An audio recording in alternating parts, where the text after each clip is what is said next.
Great powers rise and great powers fall. Some collapse, most withered away into oblivion.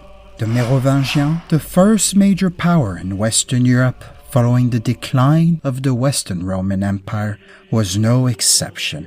But its slow descent into irrelevance allowed the rise of a new dynasty, a dynasty whose members would shape the face of Europe for the centuries to come, the Carolingians. This is a tale of wars, murders, intrigue, treason, and politics. This is a tale of two dynasties. Following the decline of the Western Roman Empire, Gaul became the theater of numerous conflicts as different factions fought for its control. But in the end, it is the Franks that came atop, led by Clovis, a member of the powerful Merovingian family and the first Frankish king to convert to Christianism. By the end of his reign, the Frankish Kingdom spread vastly across Western Europe, including most of current France, and had become the first major power in Europe since the Roman Empire. But just 2 centuries later, they had lost most of the great power that they once held. The reasons for this are numerous, but chief among them was how the Franks viewed their lands. In their culture, a kingdom was seen as the private possession of the king, thus allowing them to sell their lands and split it among their heirs. The latter was very significant, as opposed to primogeniture succession, where the firstborn child, usually male, gained control of the entire kingdom. It was custom for Frankish kings to split their lands between their children, creating large rivalries between siblings, as well as dividing the kingdom. Despite early attempts to keep the Frankish kingdom united, greed inevitably led to numerous conflicts, and fratricides, the act of killing your sibling, became all too common within the Merovingian family. This was exacerbated by the Germanic custom of private justice, known as the Fade. These customs created such an unstable environment that it took only 2 generations following Clovis for the disputes to spiral into the infamous Royal Fade, a 40-years-long series of murders that would eventually lead to the dynasty's downfall. I promise you, this is some Game of Thrones stuff. Our story starts in 568. The Frankish kingdom was then split between the 3 remaining sons of Clotaire, the son of Clovis. Chilperic I had inherited what would later become Neustria, Sigebert I what would later become Austrasia, and Gontran Burgundy. Chilperic had recently married Frédégonde, a serf who used her beauty and mostly intelligence to get her hand on the king. To do so, she got rid of 2 queens. The first through a cunning stratagem, where she convinced the queen to become her daughter's godmother, which made it illegal under Catholic law for the king to sleep with her. As a result, she was repudiated. The second one, Frédégonde simply ordered strangled. However, the latter wife was the elder sister of Brunhilde, the wife of Sigebert, who was also renowned for being both beautiful and intelligent. Brunhilde accused Frédégonde of killing her sister and asked for vengeance under the customs of the Fade.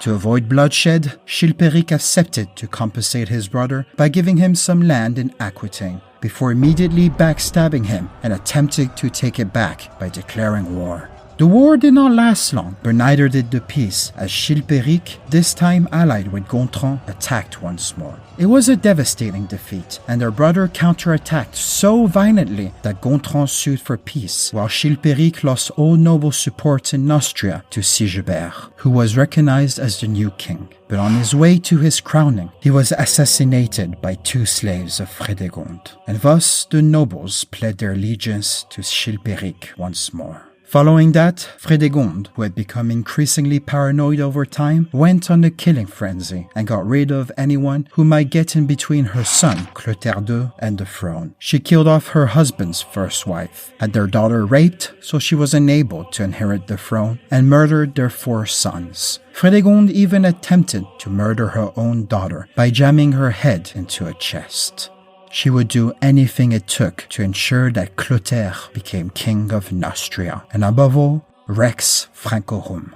This was far from an easy task, especially since her husband was assassinated while hunting. which left the Neustrian kingdom extremely unstable, as nobles pillaged the royal coffers before fleeing to Austrasia, while many cities defected thanks to the political machinations of Brunhild. Nevertheless, at a great cost, Frédégonde was able to get a few nobles to support her son, and support they would need, as, having sent ambassadors to Gontran, who were actually assassins, the Burgundians were now allied with Austrasia, leaving her alone with a destabilized kingdom and a young ruler. In 592, Gontran died, and thus Childebert inherited his entire kingdom, becoming an immeasurable threat that the small kingdom of Neustria could not hope to face. That threat continued despite the death of Childebert, as his two sons wisely allied themselves against Neustria. Foolishly, Clotaire attempted to attack them, but he was decisively defeated, and his son, captured, was assassinated under orders of Brunhild. And so he changed strategy and manipulated the King of Burgundy into defeating his own brother and have him executed along with his children. However, the King of Burgundy died but a few years later, and in 613, a desperate Brunhild put her great-grandson on the throne, despite being only 11 years old. The nobles did not support this new king and were increasingly put off by Brunhild's growing centralization of power and increased taxation. As such, they united behind Clotaire, who took over Austrasia and Burgundy and had the king executed. Remembering his mother's deep hatred for Brunhild, Clotaire brutally executed her by attaching her hair and her leg to a horse that was then sent away on a full gallop. But at least the Frankish Kingdom was once more reunited, and the royal fade had finally come to an end. As you can see, this was a tumultuous time, and to win, if not just survive these familial feuds, it became imperative for the Merovingian kings to get the support of the noble families. To do so, they started giving out more and more of their land, as well as large bribes, which significantly impoverished them. Soon enough, the Merovingians had fought themselves into a precipice. All the while, a growing aristocratic class had now become the arbiters of the fate of their regions, as seen by the treason of the nobles, which allowed Clotaire to become Rex Francorum. One of these nobles was Pépin de Landin, the first member of the Pépinid family, who as a result was given the title of Major Domus of Austrasia, Mayor of the Palace of Austrasia.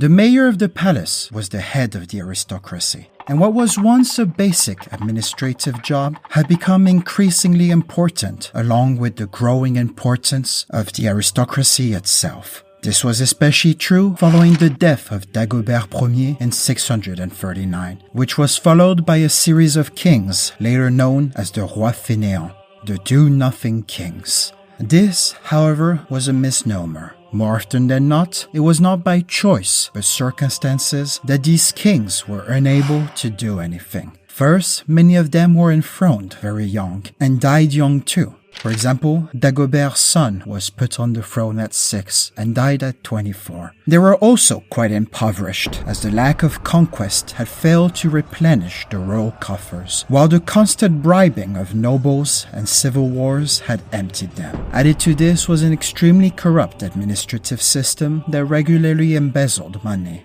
And so, the Merovingians were now broke and powerless, while nobles such as Pépin de Herstal, the grandson of Pépin de Landin, held both a lot of wealth and land, and above all, a lot of power, having inherited the title of Major Domus, a title which now allowed him to declare wars, lead the armies, control the treasuries, negotiate treaties with foreign nations, and nominate the bishops, dukes, and counts of the kingdom. It was clear that the Merovingians had become mere figureheads, and the true administrators of the Frankish Kingdom were the mayors of the Palace of Neustria and of Austrasia.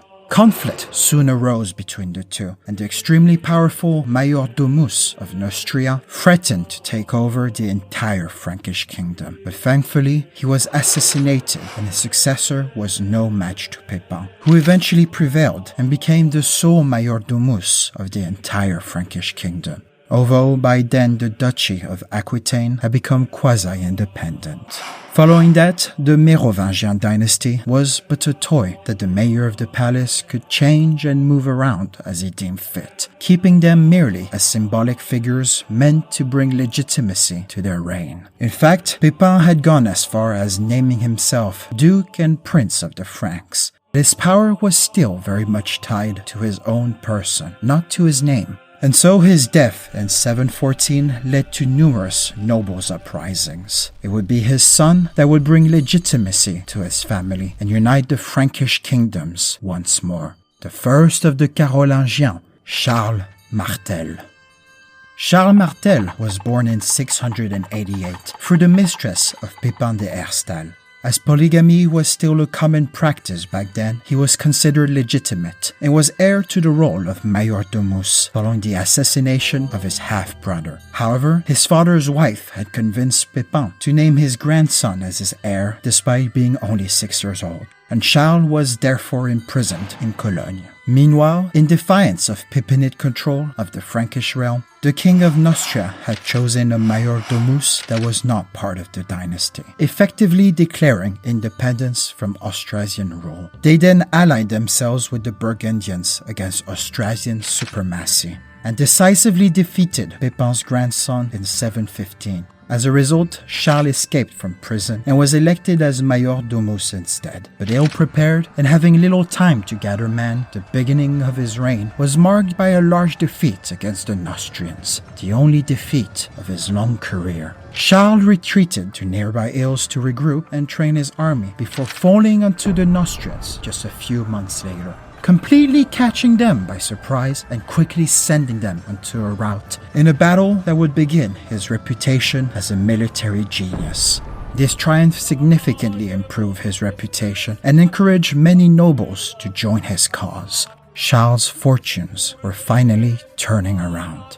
Following this, the King of Neustria allied himself with the Duke of Aquitaine. But despite their alliance, they were no match to Charles' military genius, and they were soon defeated, forcing the king to flee to Aquitaine, where the Duke surrendered him in exchange of Charles' recognition of his independence. Nevertheless, the king was not executed, but was made instead Rex Francorum, as long as Charles could be the majordomus, which we know was the true ruler of the kingdom. Or what was left, as much of it had either revolted, declared independence, or been invaded. And thus started a long period of power consolidation as he subjugated the Lower Frisians and then later on the rest of Frisia. He then subjugated the Alemanni and kicked out the Saxons that had raided Austrasia, making sure to ravage their lands to ensure that they never came back. Finally, he subjugated the Burgundians and replaced their counts and dukes with loyal supporters to avoid further dissidents. But while he was doing all that, a new threat had risen in Western Europe, the Umayyad Caliphate. Indeed, from the beginning of the 8th century, the Umayyad Caliphate had conquered most of the Iberian Peninsula and were now pushing past the Pyrenees, having subjugated Septimania in 725. Despite initial successes against the Umayyad army, the Duke of Aquitaine could no longer contain the Muslim invasion and asked Charles for help, who agreed in exchange of the Duke's submission to his authority. Finally, in 732, the Frankish army encountered the Muslim invaders near Tours. Charles had successfully outmaneuvered them and held a considerable terrain advantage, as well as having situated himself between the Muslim army and the town of Tours, which compelled the Muslim commander to attack. Instead, it was Charles that struck deep into their lines, much like a hammer, hence his nickname, Charles Martel. The Muslim commander was soon killed, and as a result, the Umayyad army decided to retreat back to Iberia, thus putting a definite end to Muslim expansion in Western Europe. Now, historians are questioning whether this Umayyad army was truly an invading force or merely a raiding party, which had been recurrent in Aquitaine since 720. Nevertheless, raid or not, this battle and the subsequent reconquest by Charles Martel allowed him to further cement his legitimacy and created a myth that painted him as the savior of Catholic Europe. And that cannot be overstated. In fact, his legitimacy had become such that following the death of the Merovingian king in 737, Charles did not even bother appointing a new king, and simply ruled by himself, having taken the title of Duke and Prince of the Franks, like his father. He died 4 years later in 741, having never truly been king of the Franks, an honor that would go to his son, Pépin le Bref. Pépin le Bref was born in 714. He was named Le Bref for his apparent short stature, which is quite reductive considering the fact that he was unquestionably one of the most successful and powerful leaders of his time. At his father's death, the realm was split between him and his older brother. But contrary to most kingdom partitions back then, the relationship was quite cordial, and they regularly fought together rather than against each other. Eventually, Pépin peacefully took control of the entire kingdom after his brother withdrew to a monastic life in Italy, although it's speculated that he was pressured to do so by the Pope following a request by Pépin himself. Pépin, now master of the entire Frankish Kingdom, was ready to get rid of the Merovingian king that his older brother had put on the throne following their father's death. As such, he contacted the Pope, making a simple suggestion. In regard to the king of the Franks, who no longer possesses the royal power, is this state of things proper?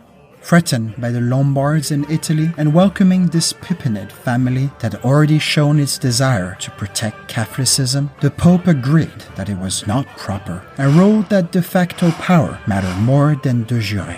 As a result, the last of the Merovingian kings was deposed. His head was shaved, an insult to a family known for its long hair, and he was forced into a monastery. Pépin le Bref was crowned in 754 by the Pope himself, the first crowning of a ruler by a Pope. After more than 100 years of work in the shadows, the Pipinids had finally taken over the throne. And with that throne, Pépin did not shy on imposing his might. He started by declaring war to the Lombards and then gave the conquered lands to the Pope, thus creating the Papal States and cementing the Frankish alliance with the Church. He then headed down to Septimania and submitted it to Frankish control and kicked out the last remaining Muslim by taking back Narbonne in 759 after 4 decades of Muslim rule. He then went on a long campaign to finally subdue Aquitaine to Frankish rule, who, despite having reluctantly pled allegiance to his father, were still pretty much independent. After spending close to a decade spreading terror in the region through fire, pillaging, besieging, and more, he finally subdued them in 768. But alas, this would be the last thing he ever did, as he died in campaign that same year, having never been defeated. Despite his military achievements, the spread of Christianism, his development of heavy cavalry, which would become the backbone of medieval armies, and the foundations he led for feudalism, backbone of medieval society, Pépin le Bref is often forgotten, overshadowed by his father and above all, his son, the creator of an empire, Charlemagne. The Carolingians and their ancestors would define the history of Europe, and above all, France, for the centuries to come. Talking of France, the History Gang and myself are doing a huge collab on France in August, so make sure to stay tuned for that. But until then, check out the rest of our videos on the Merovingians in the playlist in the description. Well, this was Barris. I will see you soon. But until then, my friends, merde!